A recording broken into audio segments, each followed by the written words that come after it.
I was once an iron soldier, and I've been where the eagles call. I will tell of a shining city and how she came to fall.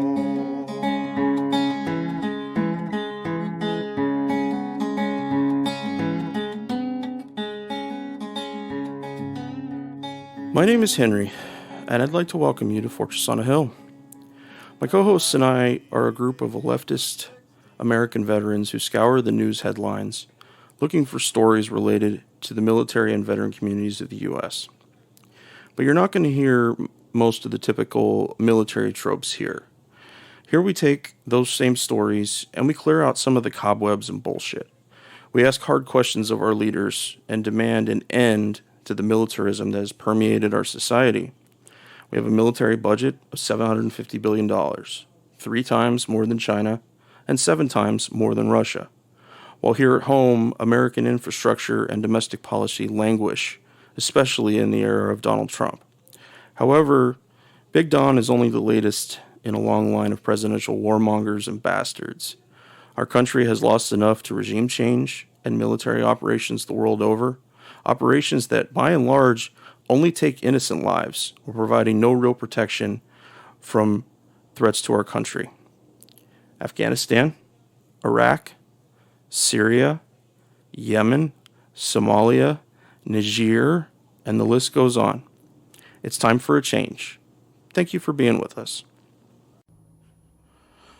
Tom Secker, welcome back to Fortress on a Hill. Thanks for coming to chat with me. Yeah, I mean, thanks for having me back. It's good to be talking to you again, and I'm looking forward to these films that we're planning on discussing tonight. I think there's some good stuff here. Yeah, I think so too. So first we're going to talk about Combat Obscura, and the first thought I had, and I know you don't have any experience with this, but I actually have seen it happen in real life, is they talk in the first, 30 seconds to a minute about bombing or raiding the wrong building. This is Afghanistan 2011, and they're, and this isn't so much, that they're not Marines involved in the bombing. They're Marines sitting much further back watching. Holy fucking shit, that was the wrong building. And I never had to have experience of raiding the wrong building, but I did do security for an operation where they did raid the wrong building.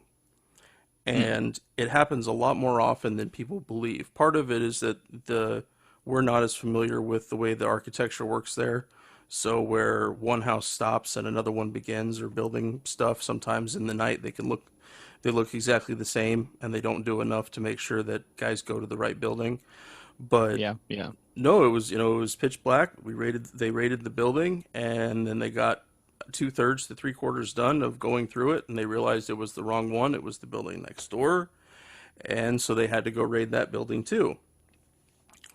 And I don't, granted, there wasn't any commentary to go with the documentary, but I don't think that it properly broadcasts the horror that comes with a group of Marines coming in and raiding your building, even if they never touch you. Just the absolute sheer terror of the experience.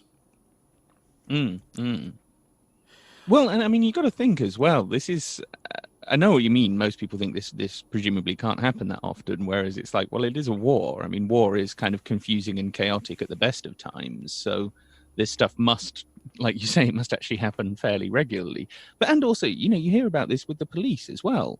Like raiding the wrong block of apartments or the wrong apartment, and they bust in and they arrest everyone and they start going through the place and they realize this isn't the person we were looking for. It's kind of mind-boggling that could happen. But then when you think about the reality on the ground, it's like, well, no wonder, really. And it is a really quite powerful opening, I think, to the documentary. And like you say, there's no framing, there's no voiceover, there isn't any real reflection on this. The whole film is just a sort of a collage of little vignettes of action, little bits and pieces of stuff that happened. And I quite liked that element to it. I found it very intense to watch, to be honest. I found it kind of quite difficult to watch at times, but I thought it was very effective, very engrossing as a piece of cinema to try and tell the story of these Marines in this war in that way, without having lots and lots of interviews and people said, oh, and then this happened and then that happened, and there's no reconstructions or any of that stuff. It is just, like I say, a sort of series of vignettes like that. And that's a very powerful opening, sure. Yeah, no, I felt the same way. Even for me, someone who, in watching their actions in the documentary, I knew most of the time what was going on, but it still was, you had no idea when the scene was going to end or how long it was going to be. Or what was coming next. Absolutely. Like the scene they had with where they had gotten permission to shoot a guy because they weren't sure if he was a threat, and they shot him and he didn't have any weapon, and then there's this discussion about whether or not they're going to make it seem like he had a weapon or whatever, but they had permission to shoot him. That's how rules of engagement work in those back and forth situations. But the other opening thought that I had, just to give everybody a walk to what we're going to be talking about, is that a Marine mentioning that you can expect, you thought you could expect a higher caliber of person in the Marine Corps, when in reality the Corps is filled with the most fucked up people you can possibly imagine. And so, like you're mentioning about, doing the wrong building, is that, that there's a lot of assumptions that we walk into about combat if you've never seen combat or have no understanding of it, as you or I do.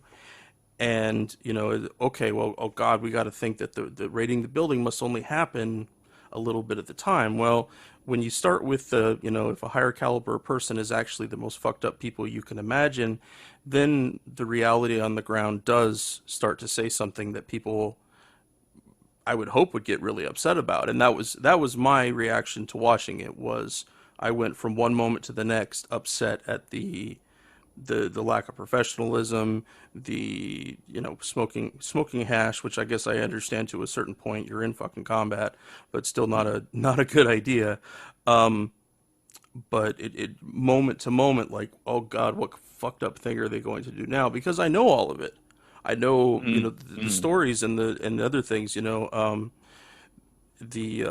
Like, for example, the guy getting shot through his tattoo. There was a point where a guy got a gunshot wound that actually went through a Marine Corps tattoo he had. And I'm immediately thinking, okay, he's going to think that that's an omen to be a Marine for the rest of his life in one way or another. And I'm just like, dude, your dumbass just got shot through your tattoo. Go on with your life. But that's probably not how it's going to go down. No, sure, I know what you mean. It's like if that bullet hits him 3 inches away, it's not an omen of anything. No. So, no. Interpreting it in that way is kind of a stretch. But then, these are people, as much as some of them, frankly, come across as kind of idiots. I mean, not everyone in this film, but some of the people really do seem like they're kind of young, immature, don't really understand where they are or what they're doing or why they're there, or don't seem to have much grasp of the situation that they're in. At the same time, you can think, yeah, but they're also in a quite hellish situation in a lot of this. So therefore, you can see how they adopted that mindset. If they didn't necessarily have it to begin with, some of them will have done, that's kind of a way of getting through it. I mean, that line that the guy says about, that he thought when he signed up that the Marine Corps was going to be full of, the best of the best, and it's actually full of the most fucked up people he's ever met. He did say that when he was pretty high, but nonetheless, it kind of, it rings true from what you see in the rest of the film. Yeah. So he's kind of got a point. And yeah, I know what you mean. I did find some of the film quite amusing. That's one of the things I found odd about watching it, is it veers tonally from kind of horrifying and shocking to absurd and funny to just chaotic and unpredictable. And you're never quite sure what reaction it is that you're supposed to have to this. And I think that was partly a degree of honesty on the part of the filmmakers, that they just wanted to show a kind of fairly rich tapestry of little moments that they'd caught on film, without telling you this is what this means and this is how you should feel about that, and without all the voiceover and the music and the other things that documentaries use to try and tell you how to react. Yeah. I thought that was quite an honest way of doing it, and I appreciated that, but it did make it a weird experience to watch, because it's not just a movie about combat. It's got a whole bunch of other stuff in there too. Oh yeah, yeah, and I agree with you about the voiceover. That I think that it really does take something away from certain kinds of docs when you're like with this thing, that you wouldn't have noticed a tenth of what you did if you had to been listening to a voiceover telling you what it is that you're supposed to have been noticing. I could see them making like one version, make it like a commentary on a DVD. Like you can buy it, and the normal movie has no commentary, but then after you've watched it once, it'd be like, okay, you can unlock this, and the guy actually talks a little bit about the things he chose and why he chose them, and but it's the humor in it is absolutely, that's the only way you can survive. It's Kind just of. I mean, the shitty things that happen, that the PX truck, the truck that would bring us like a little container that you could go and shop in and buy, Doritos and Mountain Dew and shit, that it was supposed to come every 6 days, and for some reason it hadn't been there for 2 weeks. And, guys, if you're at a remote outpost with no vehicles of your own, I assume that these guys were getting their stuff brought in by Humvee, but that it was not, once the Humvees leave, they're just on their own. It's just a bunch of Marines in these buildings, and that they had to wait for a medevac. There was nothing close to them that would have given that guy that the life support that he needed. Sure.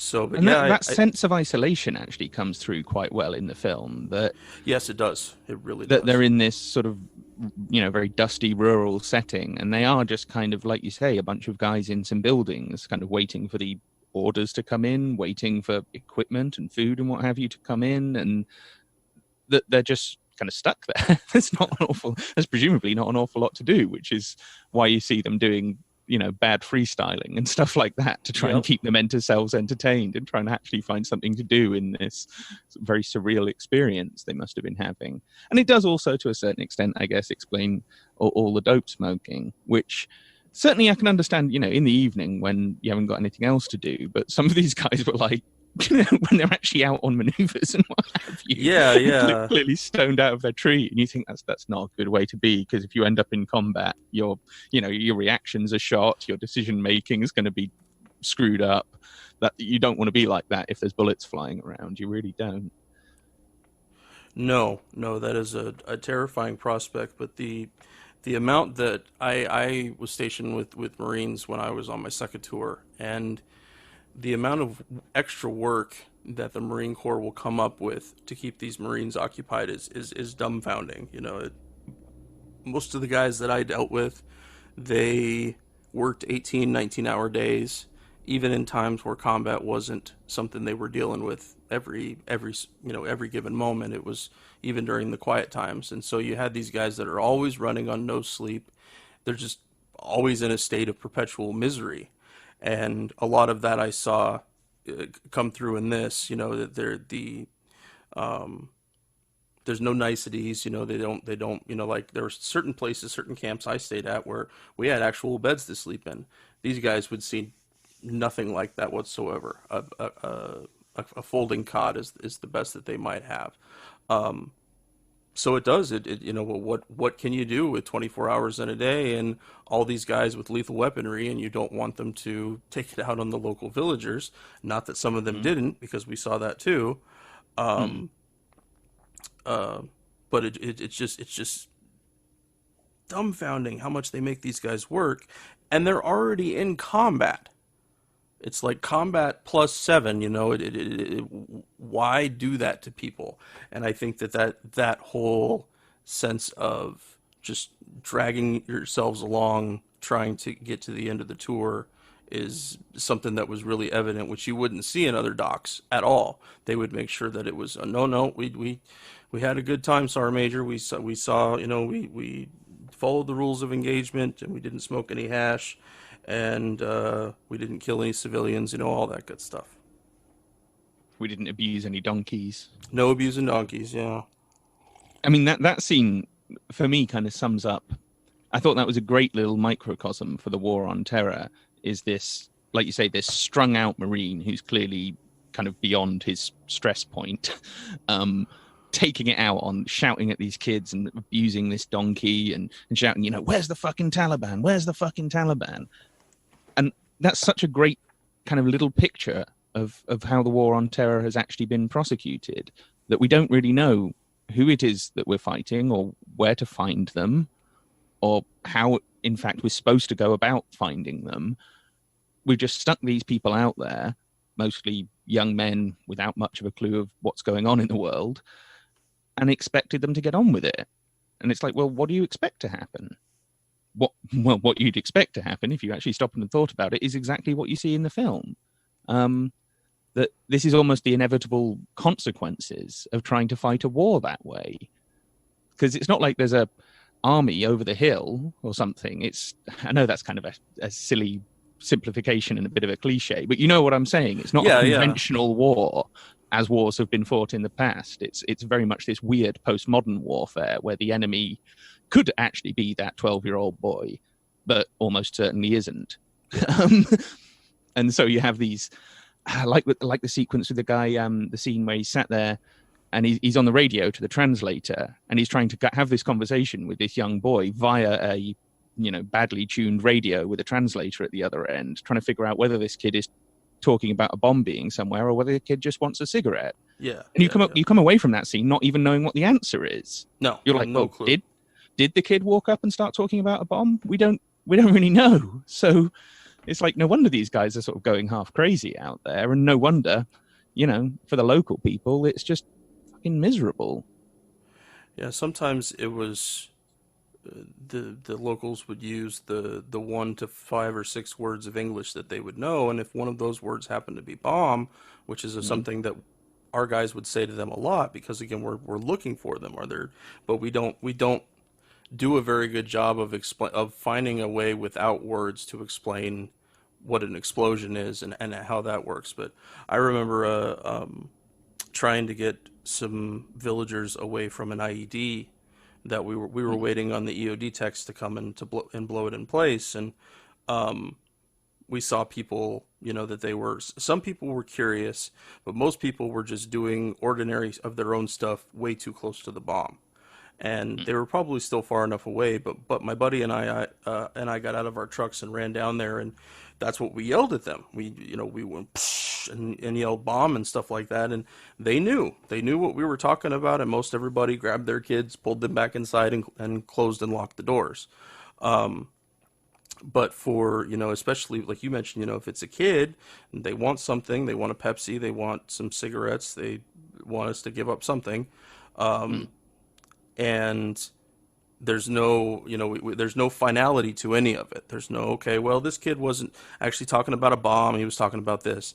That is every day, all day, you know, as far as dealing with people, because there's no clarity. There's no end point of, did we really figure out what the hell was going on with that person? Oh, no, I still have no idea. I mean, he talked about what I thought was a bomb, but then he talked about something else. It sounded like he wanted a Butterfinger, and then at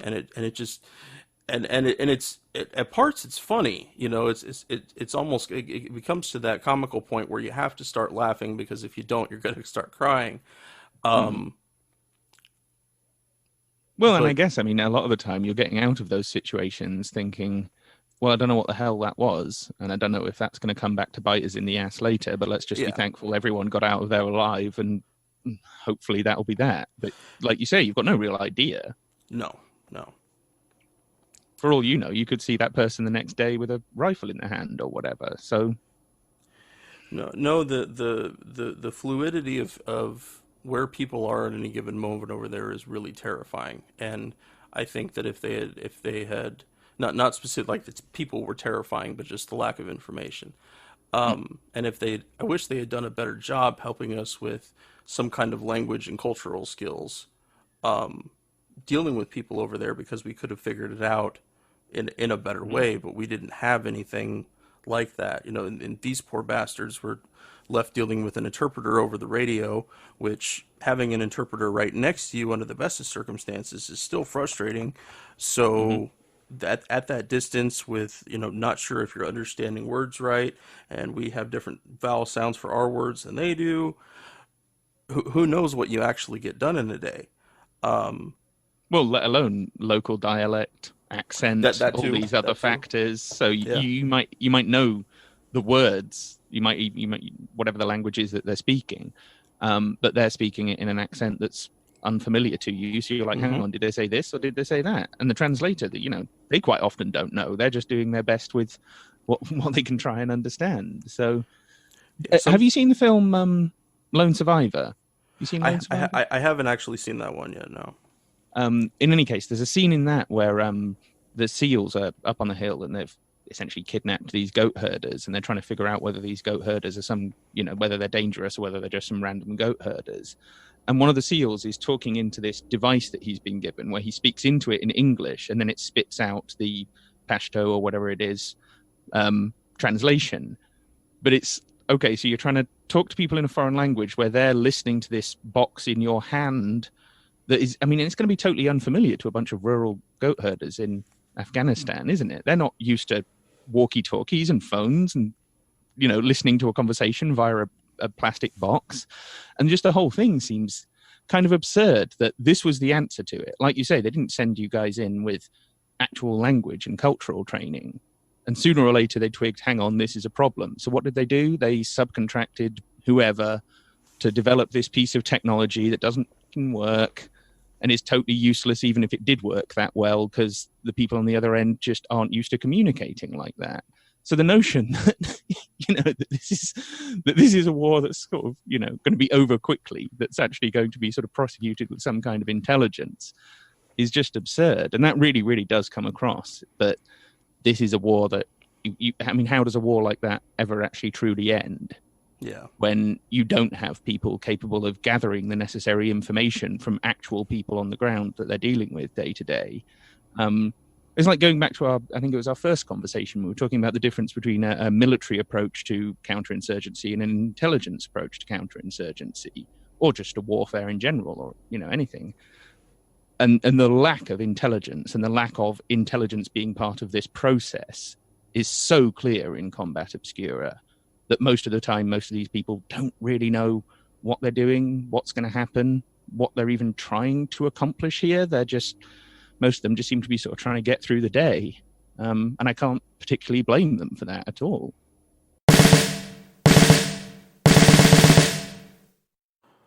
The guys and I love doing the podcast.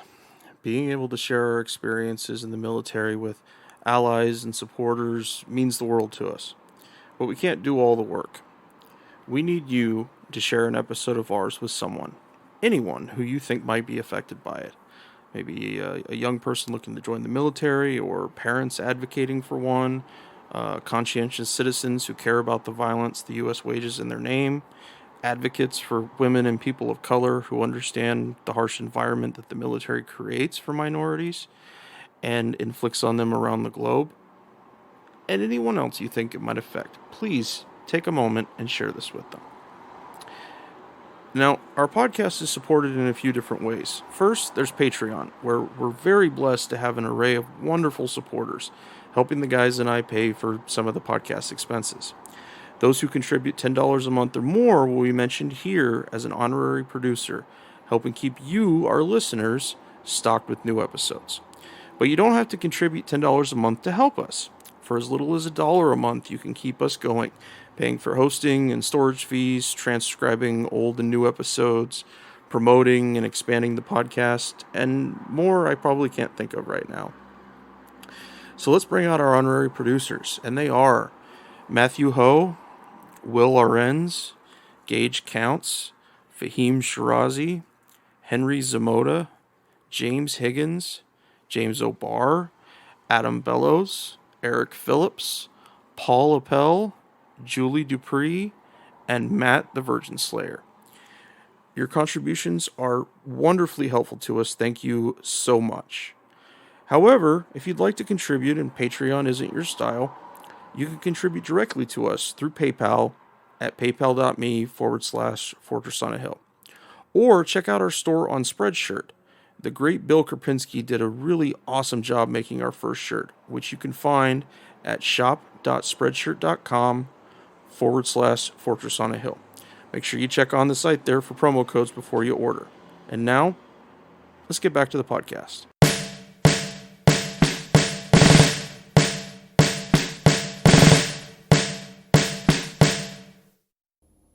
No, that is the motto of it being in any combat zone, is that I just hope that me and my guys can make it through the day okay, and we'll worry about tomorrow. But it really does, it gives you a very uncomfortable sense once you've come around to that. Because my first tour, I was a gunner, and I wasn't really so much worried about how the sausage was made. But when it came time for my second tour, I was a team leader, and I often led missions, and so the lack of information was very, very glaring. And then, we have... Well, and I'm sure people were looking to you for that information, and they never gave it to you, so how could you have it? No, and it was the same for me. I should have gone home for my first tour and gotten myself a stack of books on Arabic culture and learning language in a better way, and because I knew I was probably going to be going back, so it wasn't going to be wasted time at all. But the thing is that the Army wasn't going to give me any of that training. If I wanted it, I was going to have to go and find it. Yeah. So well,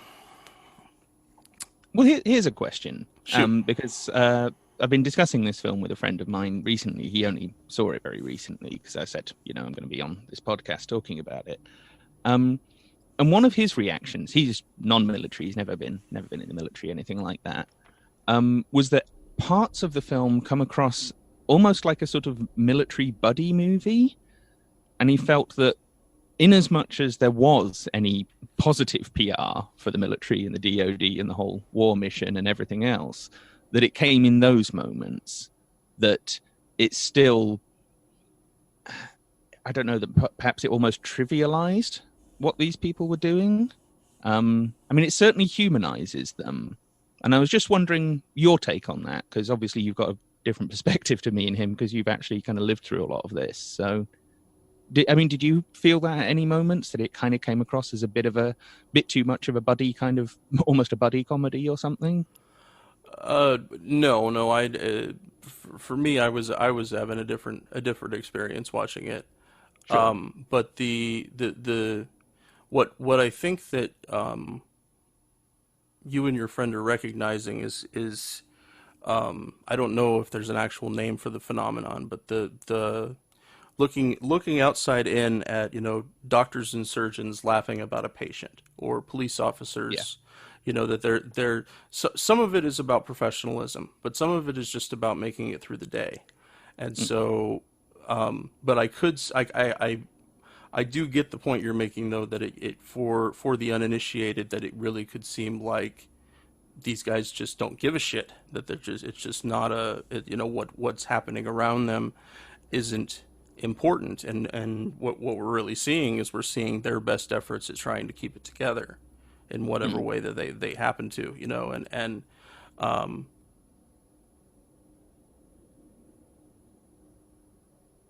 don't get me wrong, it's just something he brought up, and I kind of thought I'd pose it to you. No, I appreciate the question, and it is, it's something I dealt with doubly so in the Army, because I was an MP, so I had a mission back here at home doing law enforcement duties, and then over there I was training the Iraqi police. And the thing about it is that you did start to see this decline, though. You would see people, that the amount of effort they were willing to put in was slowly less and less and less. And unless you started, yelling and throwing rank around a little bit, things weren't happening. But the flip side of that is, what was I supposed to tell them? That this mission was going to be more successful than the last one, which wasn't successful at all. And again, we rotate out every so often. Marines go for 7, 8, 9 month deployments, sometimes a little bit longer. And in the Army, you're there for 12 months. And so whatever contacts, whatever rapport you've built up, it's gone the moment that the new unit arrives. And it's made much harder by the fact that you're in a society where those kind of things really matter. How you show up, how your decorum on things is very important, at least in Iraqi society. If somebody comes to your home, you work to welcome them in and help them, feed them if you can. It's not something that we in Western society, we would find it kind of weird, but that's how they do things. But we don't put that much time into it. There's not enough time. For example, not showing Iraqis the bottoms of your feet. It's a very, very disrespectful cultural thing for them there, that you don't do it. Sure. There's a big thing on feet and shoes, isn't there? Yes. And which, of course, reminds me of that one Iraqi guy throwing his shoe at W that one time, which, of course, knowing the insult that he intended, that's fucking funny. Yeah. And a cool thing to have done. Yes, absolutely. I mean, it's not like he fired a gun at him; he threw some shoes at him. I know. Yeah, exactly. I didn't know W could move that fast. I don't think he did. No, I don't think he did either.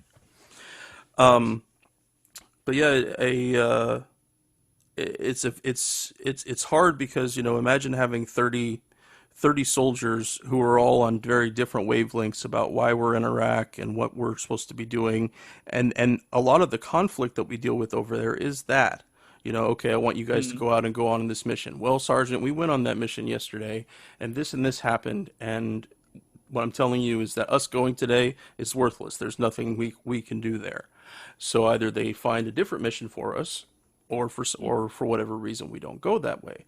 But as you move further up the echelon in rank, you have people that want answers. And they want answers more than they want to hear you make sense of what's actually happening and how to actually do it better.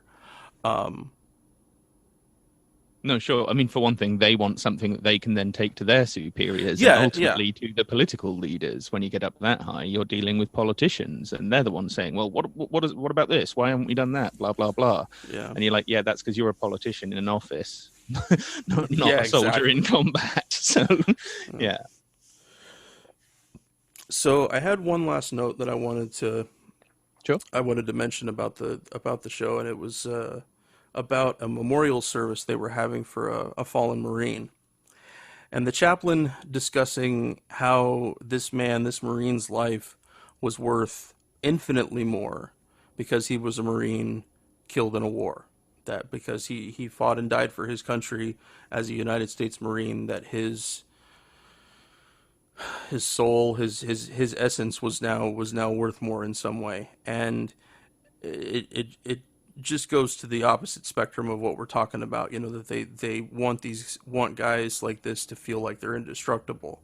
And so it's and noticing that in the notes for Born on the 4th of July too, is that they want if a Marine's in a competition, he wins. If he does this thing, he does a very specific right thing, so the cursing, the smoking hash, the not being in full gear. You like any guy that you saw in the documentary who didn't have his helmet on, understand there was probably an NCO hunting for him, wanting to scream at him about not wearing his helmet or his gloves or his eye protection or all these different uniform things. And they're all good things. They're designed to keep people from, getting an eye full of shrapnel when an IED goes off. But those are the kind of things that when a commander or sergeant major shows up to talk to these guys, that those are the kind of things they're looking for. It's not that they've been in continuous combat for 96 hours or whatever. They've all been pinned down in there and but they didn't shave. They didn't shave. They're bad Marines. Doesn't matter that all their guys are alive or that they were able to, whatever tactical victory they may have had or may be able to show, if they're not doing that bare minimum, the rest of it doesn't fucking matter. And so this chaplain thing, I can't imagine being told in a memorial service that a soldier was, it's not that we weren't there, saying good things about our fallen comrade or anything, but that of course. But that his life was worth more because he was a Marine killed in a war, and I immediately go to all the different, nasty ways that I've read about people dying in combat. And, there was a sergeant major who recently died in Afghanistan who was on his 10th deployment. So it's really, really hard to swallow hearing some bullshit like that. Yeah.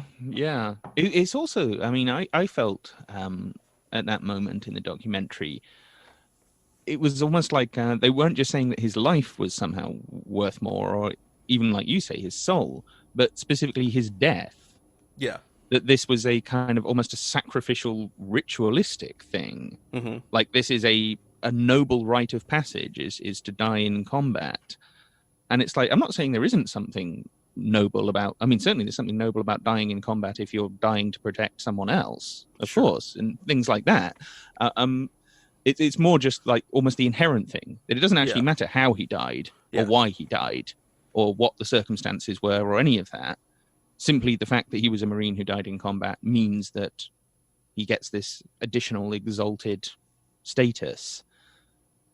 And it's like, sometimes surely there is no glory in the way some people die in combat. It's just horrible.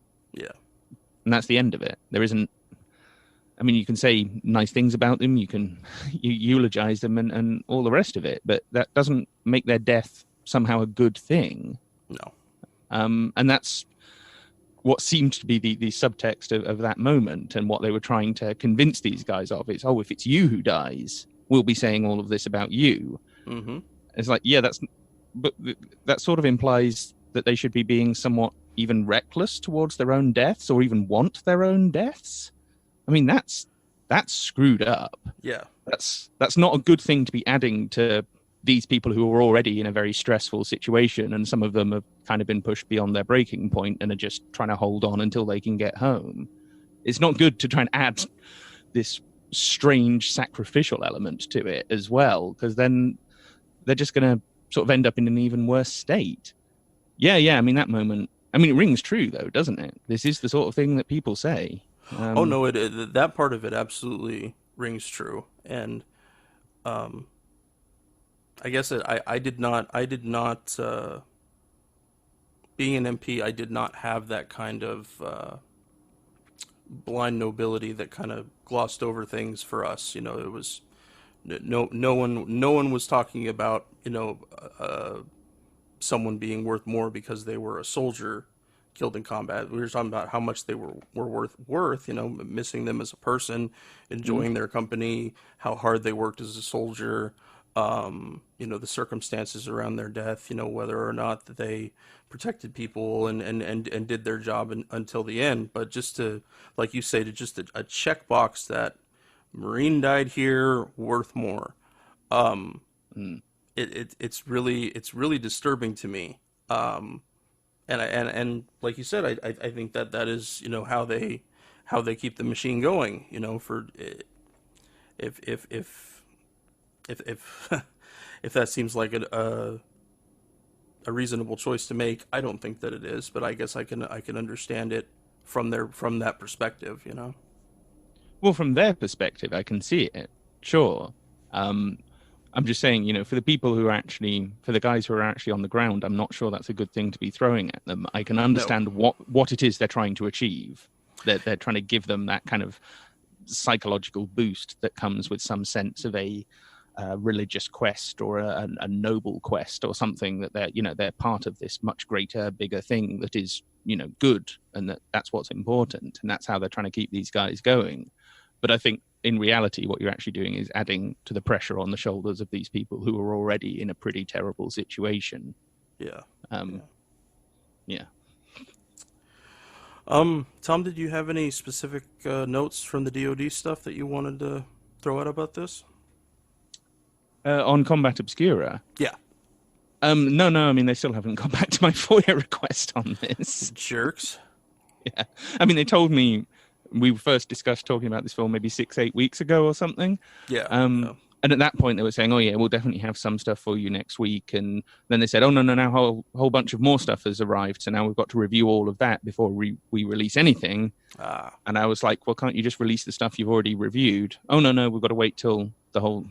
Anyway, whenever it comes in, maybe we can come back and revisit this. But right now, they haven't released any of the documents to me. I tried to get, because as we know, I mean, this film was produced by Marine Corps combat photographers, combat cameramen, and the Marine Corps did sort of try to block it. They tried to stop this film from being released. So I was trying to pry into that a bit more and actually get some records on what they thought of this film and what they were up to with all of that. And just so far, yeah, I'm still waiting. It will come, I hope, at some point. No, I love the... I guess that would be the only written caption I remember in the whole documentary was that, you know, they talked about combat camera and that we film what they tell us to film and then we keep filming. And I wish I wish that I would have seen my own use of a camera overseas in that same way, is that, you know, even if it doesn't make sense now, that the record of it will be something that's much more worthwhile later on. But yeah, I was rereading an article from The Intercept this morning where they interviewed the guy who did the documentary. Yeah. And hold on, I lost my train of thought.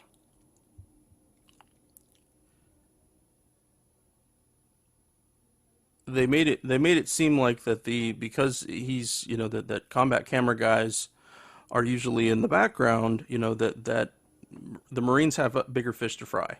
So they don't have time to be worrying about who's filming what and why. And again, because that's the person's job, the fact that he's got a camera in his hands all the time means that other Marines are going to leave him alone and he'll actually get to observe some of this stuff.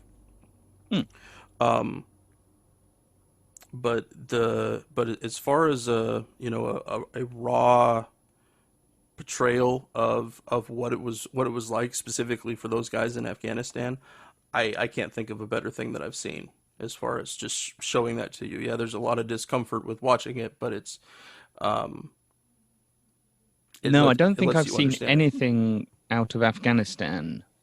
Certainly, there was one documentary I remember. I can't remember the title of it, unfortunately. I'll have to look it up, and maybe we can stick it in the show notes. But it was where a BBC reporter and cameraman, after his sort of official BBC tour of Iraq had finished, he just spent several months traveling around with a camera in his hand, interviewing locals, interviewing soldiers, interviewing, you know, anyone, and just sort of watching things unfold and trying to record them.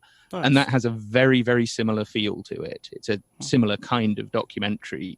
And like this one, I think probably portrays a very accurate picture, because it's not a sort of devastatingly bad image of what's going on there. It's not like they set out, in either of these films I'm talking about, it's not like they set out to make the DOD look bad or make the Marine Corps look bad. They just wanted to say, let's take an honest, unvarnished look at this. Let's show the people the stuff that they would never see on the, you know, the show reels that the DOD puts up on its website. Because like you say, I mean, you've got these cameramen all over the place, and I think they probably just didn't anticipate that someone could do this. It probably just never occurred to them, hang on, what happens if these cameramen take some of this footage home with them and decide to turn it into a documentary? That, you know, there might be a whole bunch of stuff out there that people have just never seen before because they never get to see this stuff. And I remember, you know, back in the mid-2000s, I watched quite a lot of miscellaneous combat footage and what have you from Iraq on LiveLeak, the video hosting website that has almost no filters and censorship, which is a bit of a problem, but at the same time, it does also mean you can find stuff on there that you won't find anywhere else. Yeah. And again, this Combat Obscura very much reminded me of that, because I think a lot of that was just either combat cameramen or just, you know, soldiers who happened to have a phone or a camera or something with them and filmed some of what was going on around them. And it really does give you it's the contrast between that and the glossy, carefully prepared versions that you get on websites and on the news and what have you is astounding. And that's, I think, probably the greatest value of this documentary is to not only show you, you know, a picture of life for these particular Marines in Afghanistan, but to highlight just how little you actually get shown through the official channels and just how much more there is to this story. I think that's probably the thing that the film does. That's its service, if you like. That's its what it offers to people and why I recommend it to people so much. because it really does highlight just how much you haven't seen. It does. It's and the discomfort of just having to write it out, that you don't, no one's explaining that this is what's happening, this is what will happen next or might happen next. You just have to let it play, and what happens is what happens. And I narrative is comforting, and so taking that away really, I think it really presents something that, like you said, that you'd never find on any Marine Corps poster, or hear from any recruiter, or hear in any news article at all. You would not hear those kind of things. There's I follow a couple different journalists on Twitter who are former Marines, and this is their bread and butter as far as this is, that you guys have no idea how insane it is.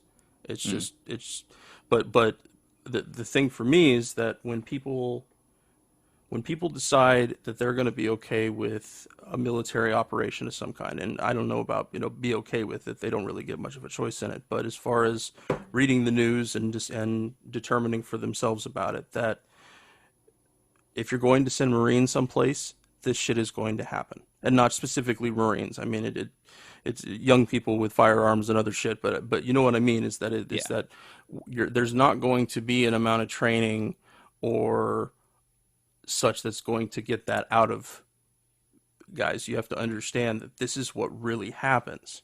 Like you said, this guy didn't set out to create this really, really nasty documentary showing the worst of the Marine Corps. He wanted the unfiltered Marine Corps.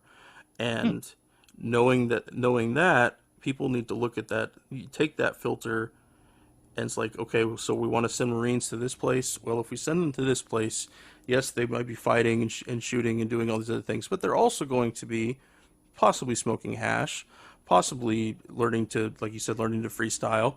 That there may be a whole bunch of other stuff. And with how much that they let go of control in that way, are you really comfortable with sending these people to do what you think they might be able to do?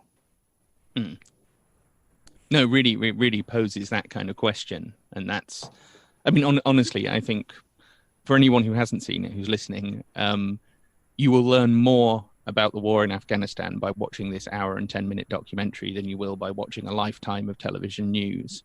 Yep. That's the best, if you like, that's the best and biggest reason why people should see this. I agree. Couldn't agree more, Tom. We're on Twitter at Fortress on a Hill, and also at Facebook.com at Fortress on a Hill. You can find our main blog page and our full collection of episodes at www.fortressonahill.com. iTunes, Stitcher, Google Podcasts, Patreon, Spotify. You name it, almost anywhere you listen, we're already waiting for you. And hey, we're always in the market for more Patreon supporters. Please consider becoming a patron at patreon.com. And if you're not into giving us a monthly payment, think about giving us a couple bucks on PayPal. The link is in the show notes. Skepticism is one's best armor. Never forget it. We'll see you next time. You good people, and listen to my song. I hope you'll pay attention. I will not